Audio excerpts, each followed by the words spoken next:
It's also important to note that in June 2012, the Federal Election Commission, the FEC, allowed campaign donations by text message for the first time, which really was just the latest in a shakeup in terms of what online donations and what web-based donations and what technologically based donations could really be. 13% of all adults made a donation to one presidential campaign or another. That's a pretty big number in my head, but 13% made some donation of some kind. Among those donors, among the 13% of the American adult population, 67% donated through traditional means, donating in person, through the telephone, or through the mail.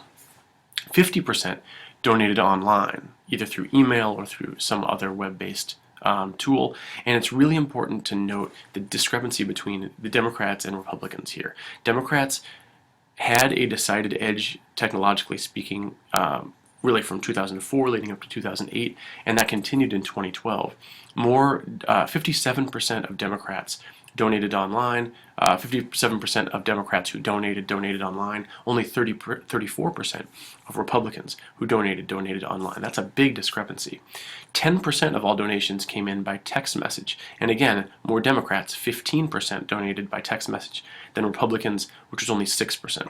It will be interesting to see if this gap between Democrat and Republican technological advantage and web-based advantage in terms of fundraising and generally in terms of data collection, if that starts to decrease over time, or whether the Democrats are going to be able to maintain their technological advantage moving forward. All of this ultimately leads to who is more effective. And while it's hard to necessarily measure who's effective in the day-to-day process of a political campaign in terms of messaging and in terms of getting information out there, one way to do that is to take a look at Klout. Klout, with a K, is a website and one of a number of websites that tries to measure online influence. And online influence, in this case, is trying to measure not only how many people see a message that you're sending out primarily through social media, but ultimately how effective, how powerful that message is.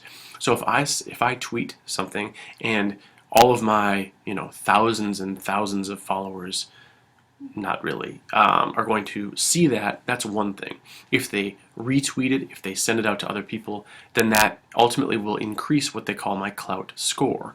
Klout score is something that ranges from 0 to 100, and we'll talk more about Klout through the rest of this course. But what essentially they measure is how engaging it actually is. So how many people retweeted something, reposted something, shared it with their friends, whether it's on Facebook, Twitter, or a number of other different social media websites, and they're constantly changing that. Instagram is included there, Klout itself is included there, LinkedIn, Wikipedia is even part of it. So we have a number of different signals, over 400 at this point, and that's constantly evolving, that Klout uses. All of that can be used to really measure how effective the online campaign of different campaigns are when they're compared to one another.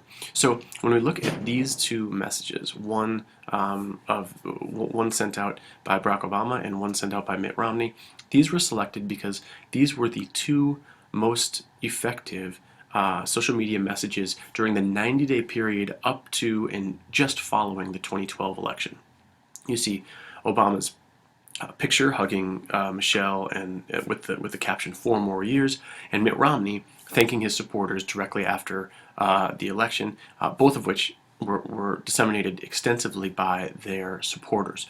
But these two messages, more than maybe anything else, can show the mismatch and how the mismatch from 2008 potentially expanded when we look at 2012.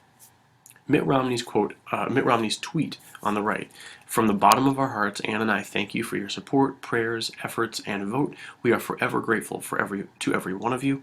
That was incredibly powerful. It engaged 15,000 people. 15,000 people didn't just look at it. There were millions of people that looked at it. But 15,000 people shared that with others, forwarded that, linked to it on their websites, did a number of different things, posted it to various Wikipedia pages. 15,000 people engaged based on a 140 character tweet is really impressive. But it's nothing compared to the 4 more years with one picture sent out by Obama. That engaged 758,000 people. 758,000 people sharing it, commenting on it, retweeting it, posting it to other people on Facebook. All of these things show just how powerful and just how extensive and how effective Obama's online influence was during the campaign and afterwards. And that was years in the making and continues to be extremely important as he's governed afterwards. What we're going to do at the very end here is to take a look at two videos from the Romney campaign and from the Obama campaign. These were two of the most effective, two of the most heartfelt videos sent out by each campaign. They were watched by the people who most closely followed the campaign, but it's important to note that very few people have seen either of these videos. Not because they aren't effective, but because they're a little bit longer and because they're probably not the types of messages that are going to be seen, going to make its way through the noise, as they say. They're too long to be shown by political news coverage, and ultimately they're only going to be followed by people that are particularly strong supporters of each campaign. That being said, these are important ways to show just how powerful, just how effective online videos, online multimedia can be. What we'll do after that is to bring it into class and briefly talk about where we go from 2012 moving forward. Where will campaigns devote their resources? What will be the most effective internet and media campaign strategies? And what you think the roles of social media and traditional media will be in the future. All of this will come together and we'll really be able to dive into what's going to be happening in the upcoming elections and presidential elections down the road.